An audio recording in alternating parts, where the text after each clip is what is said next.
ప్రజారాజ్యం ఎక్కడికి వెళ్తుందో తెలియట్లేదు. లా అండ్ ఆర్డర్ అయితే అస్సలు కరెక్ట్గా లేదు అనుకొని చెప్పగలను.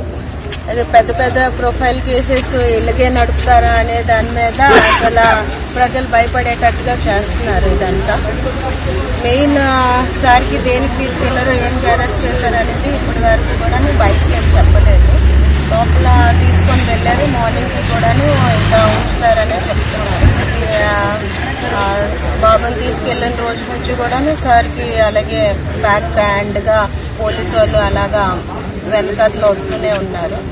కానీ ఈ మొత్తానికి చెప్పాల్సింది ఏంటనుకుంటున్నానంటే యాక్సిడెంట్స్ కేసెస్ చాలా జరుగుతున్నాయి.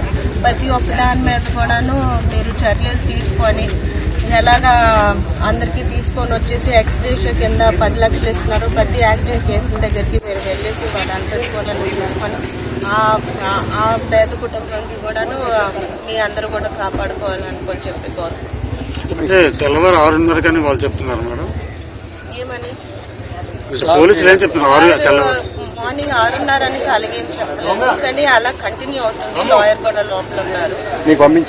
అంటే మీడియా అడిగిన దానికి మీడియా అడిగితే తెల్లవారు మార్నింగ్ 6:30 అని చెప్పారు.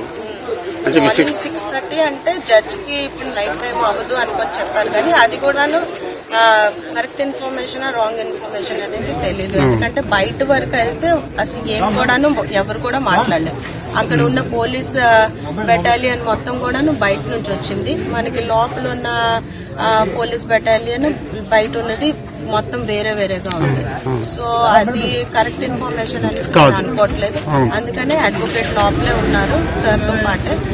మామూలుగా బయటకు అంటే మార్నింగ్ 6 లోపలే ఈ కార్యక్రమం వాళ్ళు చేసి వచ్చారు మీరు భావించవచ్చా? అనుకుంటున్నాం. అందుకనే మా వాళ్ళందరూ కూడాను ఇక్కడే ఉండి వెయిట్